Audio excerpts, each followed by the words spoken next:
Welcome to Tech Notice. This over here is what I would call the best bang for buck Threadripper PC build for Premiere Pro or for video editors. Now, every single part in this video has been really thought through and looked through loads of different options for that specific part and found like the best one that's the best bang for buck. So in this video, I'm gonna like to lay out why did I choose every single part. So if you are considering or wanting to build like a Threadripper build for yourself, then this video will just help you to decide whether you want to go with this part or not go with this part. So we're gonna talk about like all the thinking behind of all of this build. So a few quick things before we get started. First of all, this PC is called the Bumblebee because of, this honeycomb type of mesh or whatever that is on the top, and it's just yellow and black design, so I think we're gonna call it Bumblebee. Second of all, if you want to pick up any of these parts that I'm talking about, I'm gonna leave the links in the description below, as well as some of the alternatives that I'm gonna go through, or if you wanna opt for something below or above, you can pick up those as well. So let's start with the processor. First question is, why did you go with Threadripper instead of like 5950X? So we had a budget for this build and we were looking at the prices, especially, if you know what's going on in the world. There's a massive computer part shortage in the world, but looking at the prices in the current market, we were looking at this Threadripper CPU and the 5950X scalper price, or what was available on Amazon, for example, were very, very similarly priced. So we were thinking, which one should we go for? Now, if you do want to see the video of which one is better for Premiere Pro and live playback and export, then check out the other video that was released recently. Go check it out. The reason why we went with Threadripper is because Threadripper just gives us an entry level to another complete different platform. The 5950X is going to be like the maximum CPU that's possible for that platform, so there is no upgrade path possible. But right now, at this point of when I'm making this video, Ryzen 5950X, which is 16-core processor, but this one is 24-core processor, but the 16-core processor has come down a little bit in price, so it might look a little bit more appealing for you if you want like just the best timeline performance type of processor for you. But this system or this platform will give us like a lot of upgradability in the future, because this is just the lowest in the CPU like lineup. This is 24 core, there's also 32 core and 64 core processors over here. And now I'm expecting, and maybe some of the rumors also expect, that for the same platform there's also going to be like the 5000 series Ryzen Threadripper processors. So if you want to later on upgrade with the Zen 3 architecture into this platform, which the Ryzen 5950X that I just mentioned before has, and it's like amazing improvement from the previous generation, then this hopefully, or what the rumors say, most likely these processors are going to go for this platform as well. So we're going to wait for the Ryzen Threadripper 5000 series platform. So you're going to have a massive upgradability or upgrade path to go in the future. Second of all, this processor platform gives us quad channel memory, which for video editing is actually very, very helpful and very useful, especially if you see the Threadripper Pro, which is 8-channel memory and has a massive improvement over this platform. But so is this platform improvement over the 5000 series processors of Ryzen processors, which are 2-channel memory. So this Ryzen 3960X 24-core processor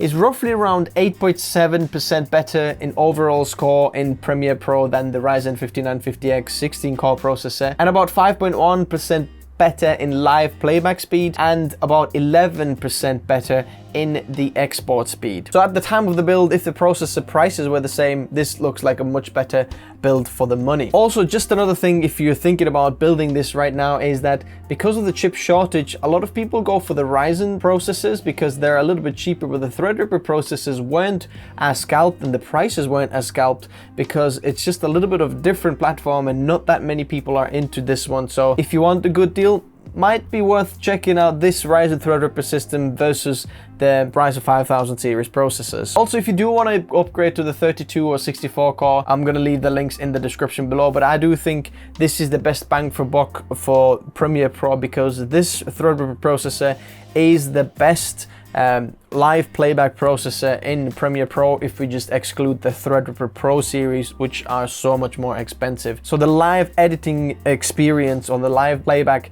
which is the most important thing when you're video editing, is the best in this processor. So also let's move on to the CPU cooler, as you can see. So why did we go with this CPU cooler and not with something else? First of all, one of the most important things is that this CPU cooler is actually recommended by AMD. Like on their homepage, if you find this processor, you can see that this processor is paired with this cooler. So obviously they knew what they were doing. They, you know, made a collaboration, made a good cooler for this platform. Also, the design for this is very nice and fits in our color scheme. Whenever I'm making a PC, everything needs to kind of fit into the color scheme as well as the performance, because there is so many different choices of, you know, parts you can go with. Sometimes the actual performance doesn't matter so much, but the aesthetics will just look so much better, because I'm sure you understand that looking at something that looks completely odd or weird in the system that has a color theme will just look odd. But then the other option that we had in mind to go with this CPU or the cooler is the Noctua NHU14S for the Threadripper build. And this is like very largely used, that system integrators use, for example Puget Systems, because it's just very durable, very solid. There's no RGB, so it's a little bit cheaper, I think about £10 or dollars cheaper. So if you want to save a little bit more, I'm going to leave that in the description below. But it does have a brown fan, so you might need to exchange that to a black fan if you wanted to, and you can add another fan over there. The cooling performance should be about the same or maybe a little bit better on the Noctua. Also, my thinking behind this is that there is a one fan between two towers in this cooler, and this one kind of pulls and pushes the air out, you know, pulls the air from the front over here and pushes it out from the back over there. But at the same time, we have 3 fans in the front over here, 140mm fans that push the cold air in. So that will cool down quite a bit of this cooler on this side as well. The other question you might have is, why didn't you go with an AIO instead of an air cooler? And the reason for that is that basically for Threadripper system, it is very hard to find an AIO that covers the whole IHS of this build. But you might be saying that, okay, you don't really need to cover the whole IHS of the CPU, you just need to cover like the spot where the die is underneath and cool that down. Do you know what? You'll still get a better performance of the cooling if you just cover the whole IHS and that whole thing is cooled down. Now, and just another side note is that there isn't that many coolers that you can get for the Threadripper build as much there is for like the Ryzen or normal Intel normal size CPUs, because this is a completely different platform and the cooler has to have a much bigger plate underneath to get all the heat out from the processor. But I'm very happy with the performance of this cooler and the looks of this cooler, so you know, we're all happy. A thumbs up from us. Next off, the RAM. Why did we choose this RAM, and what RAM should you be choosing for this system? Now, this system is a quad channel memory, which means there is 4 channels, and in order to get the best performance, you want to occupy at least 4 of the channels. Each channel has like 2 slots as well, so if you want to upgrade later on, you can add the same amount of RAM, and then you can double the RAM later if you want to upgrade. So we were thinking about like, what is like the very good amount of RAM right now, and if you want to upgrade later on in the future, what can we upgrade to? So our sticks, each stick is 32 gigabytes. So first of all, the capacity altogether is 128 gigabytes, and if you later wanted to upgrade, we can just get the same amount, the same sticks, and then we have 256 gigabytes together. That's for people if you really need that. Most likely 128 gigabytes is gonna run enough for a very, very long time. The other option would have been to get 4 times 16 sticks, which gives us 64 gigabytes, but then the only upgrade we can get is 128 gigabytes, because it's best to use 2 of the same size sticks in the same channel. So if you have 1 channel but 2 slots, use the same size, exactly the same sticks to get the best performance. Now, in terms of the model and why did we go with this model, what we have over here is a Team Group T-Force Vulcan Z RAM, and this is a very nice RAM. First of all, the looks is just without RGB. I very much like that. It's very low profile, so it fits underneath any of the coolers. Very, very nice, and it's kind of like a dark silver color. There is also a black version and I think a red version available, if not even white version. So you can check out the links below if you want to get a bit of a different ones. But for us, this fits in very, very nicely because some of the like transistors and some of the things on the motherboard are silver, and it really, really well matches with this RAM. I like the RAM is just like simple and it doesn't drag a lot of attention in this build because this is meant for work, so you know it shouldn't be very, very distracting, but then at the same time gives a little bit of a nice looking PC. So if you do want to look at a PC, it's nice, but the RAM isn't too distracting. And why did we go with the Team Group instead of something else that's out there like Corsair or HyperX or Patriot or any of the other makes? I literally wanted 3200 megahertz RAM because that is the maximum that's really supported by this platform, by this CPU. So you should be getting that as well in order to get the maximum stability and, you know, best performance out of this CPU. And then second of all, CL16 to get the lowest latency, which also helps. So this is CL16 3200 megahertz RAM. And then I wanted to like get something that is like a very good quality RAM, which I know Team Group has. Team Group is a fantastic, you know, producer of RAM sticks, and Team Group was the cheapest that was out there, and the availability, this was just the most affordable one, so it just makes sense. Come on, this is a no-brainer because Corsair and HyperX and other just manufacturers of the RAM were much more expensive, so we were getting just the best performance for the price was these sticks. So I'm going to leave them in the links below as well. Also, if you're wondering like what is the best other options out there, I'm going to leave a few more options down there. Make sure you check out the different links so you'll know that you'll get the best price and the performance down there, because you know the prices all the time fluctuate. So whenever you're watching this video, make sure you check out the links below because the prices might change. So you might get a little bit of a like a different make or different brand model a little bit cheaper. So links below basically. Next up is the motherboard. Like, what is the thing that gets it all together, puts all the parts together and communicates everything in there, and also gives us all the connectivity of different ports? So I chose the MSI TRX 40 Pro 10G board. So basically this is the cheapest board that is there for the Threadripper build. Maybe there is something else cheaper, but this is like the very, very, very most affordable board in there. And for creators, it literally, I think it gives like every single possible feature you want except one, and the except one is the Wi-Fi and Bluetooth. There isn't one built in, so you need to just get a little cheap extra Wi-Fi or Bluetooth card, and then boom, you've got everything you want. So some of the best features for this motherboard are 10 gigabit Ethernet.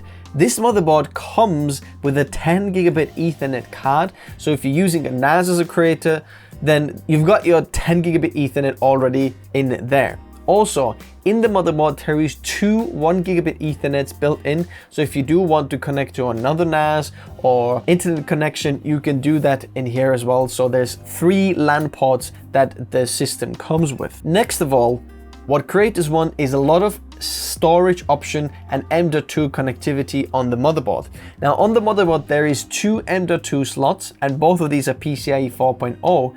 As well, this motherboard comes with an expansion card already in the box, and that expansion card has another 2 M.2 slots on it, and these are also PCIe 4.0. So altogether we have 4 PCIe 4.0 M.2 drives, which is just amazing. Another thing is the motherboard has 8 SATA ports on the side over there, which gives us a lot of connectivity for hard drives or SATA SSDs. So if you need that, that is a lot. And that's not where it stops or ends. It has a lot of good, fast USB connectivity as well. So first of all, it's got a front panel USB-C port, which is a 10 gigabit connection, and then another USB 3.0 header, which is another 10 gigabit front panel connectors or front panel headers. Then there's a lot of 10 gigabit headers of USB ports in the back there as well as one 20 gigabit connector, USB-C connector in the back over there. So if you do want like a lot of fast USB connectivity, this motherboard features that a lot. And if you do need to add any more, there is a few more ports on the motherboard. So if you're like your case has some, or if you want like another card that goes in the back over there and just slots in the PCIe and you want to just connect it into the motherboard, it just gives you a lot of options for USB connectivity. So I think everyone should have enough fast USB ports with this motherboard. Now looking at the motherboard like all together, it's just literally features everything you want, which is amazing. Plus the price is like the most affordable in the Threadripper line. Like, why not go with this one? It's just very, very awesome. Now storage, we have like a 3 storage kind of system. We have one very fast SSD for the operating system for Windows, which is a Sabrent Rocket 1TB SSD, and that is PCIe 4.0 drive, and it's super fast. That's where all of our programs and Windows runs at, and that just makes our system super snappy. Second of all, our project drive is a PCIe 3.0 M.2 SSD, and I was just looking for something that is the cheapest M.2 PCIe drive for the projects, and the one we went with is the Western Digital one. I'll leave the links in the description below if you want to pick that out, and that was just literally the cheapest. We went there. Now this is not as fast as the PCIe 4.0, and maybe not as fast as even some of the PCIe 3.0 drives that are faster and very much a lot of performance, but it's still about 3 or even more times faster than a SATA SSD that you would get from any of the drives, and is very affordable. So I'm definitely gonna leave that in the description below. If you want to check that out, highly recommend that. Or some other options, I'm gonna leave them in there as well. If you want to like get a little bit more faster drives or a little bit of a higher capacity or something like that, I'll leave those in there. Also make sure you check out every single link and make sure that you get like the good price, because the prices right now change very often, because you might get the faster drive for the same price as the slower drive because the faster drive had a deal on or something like that. Very often that happened to me. For example, that PC behind there, you know, that's another build that we're going to talk about a little bit later. We got like the world's fastest SSD in there with the price of this Sabrent Rocket in there that we have over there, and that drive is even faster, so definitely worth checking out those SSDs. And then the third drive, which is our archive drive, is like a 18 terabyte hard drive over there. That's not particularly the best bang for buck, but the person who's getting this just wanted like a hard drive that's a lot of storage out there. If you do want a hard drive for a system, I'll leave the best bang for buck like in terms of the storage options out there. Just a little tip, if you're choosing hard drives and you don't know like which is the best hard drive for your money, just have a look at the same hard drive model but the different size capacities. Sometimes the 1 terabyte and then the 2 terabyte, 4, 8, 6, 10, 12, 14, 18 terabytes or 16 terabytes. Check out which one gives you the best price per terabyte of the hard drive. Usually there's sometimes somewhere in the middle, because the very low terabyte ones and the very high terabyte ones are expensive, but somewhere in the middle you'll get the best price to performance ones. So I'll leave a few good options below as well. Now, last thing that's inside this that we haven't talked about is the GPU. What GPU did you get and why did you go with this one? Now, this in there is the MSI GeForce RTX 3070 Gaming Trio X card, and this is like amazing card for really anything. Now, it's not like the top of the line or on the bottom of the line, but the interesting thing is this card, you know, even though we paid scalper prices for it because this is needed for work, it's the same price as 3060 Ti. And the reason these two cards are the same price is because like both of these cards give the same mining hash rate if you're mining with your cards. But for video editing, the RTX 3070 is better than the 3060 Ti. For that reason, we're literally just getting this card out there. And now I've also found that looking at all the different, you know, cards that are out there, it looks like 3070 is the easiest to find out there. So right now, at this point in the market, looking at all the prices, I think this card is the best bang for buck if you want to get a card on its own. Just because if you go for 3080 or for 3080 Ti now, or 3070 Ti, 3090 Ti, not Ti, 3090 cards, then these don't have that big of a difference in terms of the performance of this one. If you haven't seen the comparison between the 3070 and 3090 build that I had, go check out the Threadripper versus Ryzen 9 builds, and then you can see that over there, that there isn't that much of a difference. It only makes a difference if you start to edit like 6K plus resolution media, which requires a little bit more VRAM because there's only 8 gigabytes on this one, but the 3080 has 10 gigabytes, and the 3080 Ti has 12 gigabytes, and then our 3090 has 24 gigabytes. So there is a little bit more there, so there's a bit more flexibility over there if you're using, you know, 6K plus 8K, 12K footage to edit. But for most 99% of the time, this is like what you need. The cooling for this is amazing. The performance of this card is just amazing, so it works very, very well. And it also fits our color theme. You have a little bit of RGB over there, you know, yellow over there, yellow here. I like it a lot. Lastly, but not least, the case. Why did you go with this case instead of something else? Now, for this build and for the requirement for this build is something that was big enough for good airflow, that had a lot of hard drive expandability if you want to use hard drives or SSDs out there, and is big enough to fit our graphics card and all the rest of the systems. Now, you don't need to have quite that big of a system. You could have probably fitted a little bit of a smaller system, but the thing is, the smaller the system, the more compact it is, the more heat or the higher temperature the whole system runs. If you want your system to run cooler, you want something that's a little bit bigger, so there's a bit of better airflow, so the air can flow between the graphics card and the CPU, and there is a bit of air that just flows around it basically. And this is exactly what this case does, and it's a very good airflow case. Now, first of all, this is just the mesh on the front over there, and the air, there's 340mm fans on the front over there, which not a lot of cases support actually. There are some out there, and this is one of those. 340mm blow the air in. These fans we had to buy extra, and the included fans in the case weren't that good, so the fans that we went with, these are Arctic P14 fans. They're PWM fans, and I'll leave the links for these in the description below. They're like the cheapest option what's out there, and very good performance fans. So we put 3 of these 140mm in the front, 2 of them on the top over there, and then 1 of them in the back. So all the included fans were gone from the case, and now the system runs a few degrees cooler, which is always very, very good. Also, it's very easy to build in this case. The fractal design case is very, very good quality. There's a lot of hard drive trays in the back over there. You can add a few more in the bottom over there if you wanted to. Lots of 2.5-inch SSDs in the back over there. You probably noticed that we have done a little bit of a color paint job for this case. And for me, my personal, I really, really, really like it. So what's going on in the front over here, we've painted that mesh yellow and the top mesh yellow, and then some of the things in the back. And I just think it just adds like a little kick for this build that just makes it look super, super, super nice. Now, bear in mind that this board is an E-ATX board, which is just quite large, and not all cases support that, and that's another reason for going with this case. I think overall, it's just a very, very good case, and it wasn't very expensive at the time when we bought this. So like the features we're getting with it, the expandability, how easy it was to build inside, it just all adds up very, very nicely for this build. But the most important thing for us is the large case and the good airflow design, because we're using an air cooler, so we want a good airflow case, which this is, so I'm very happy about that. And very last thing is the power supply. Which power supply did we go for?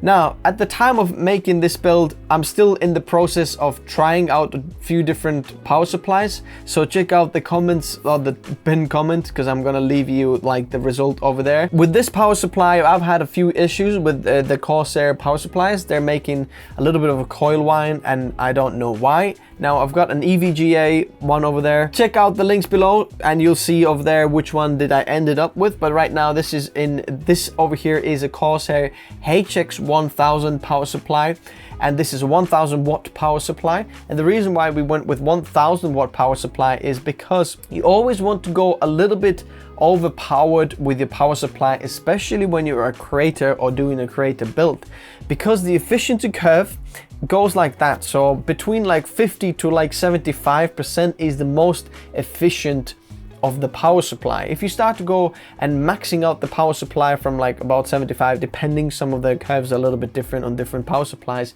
what that means is basically to get the same power draw from the power supply needs to draw even more power from the wall. And that just, you know, is going to reflect in the end or eventually on your electricity bills. So to get something that is just the safe and has a lot of power to give for your components and future proof, then this 1000 power supply is like, I think, a good option over there. 1200 is a little bit too much and 850 is a little bit too little.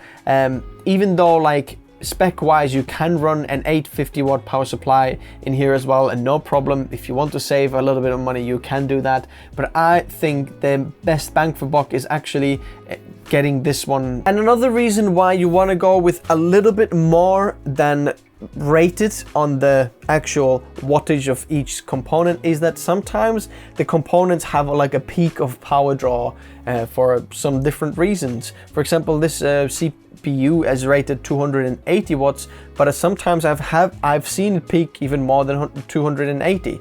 And the GPU is the same. I've seen it peak a bit more than what it's rated from the manufacturer, and the same with other component. It's just like normal how different things use, and it just peaks a little bit sometimes more than what the rated is. I'm gonna leave a few options of power supplies in the description below that I found are the best price for this point in time. Also, make sure that you want to go with like a good quality power supply. Now, power supply is definitely not something you want to cheap out on.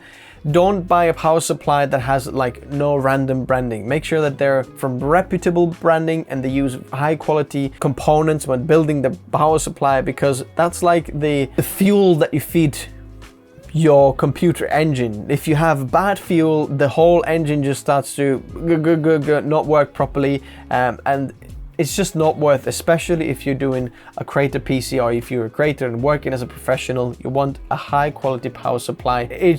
It's gonna save your bacon in the long run. Now, my friends, I think this is a long video. Hopefully this helped you to a little bit see like inside the thinking, and if you want to build yourself the same one, or if you want to get yourself a system like this one, this maybe helped you to choose some of the parts.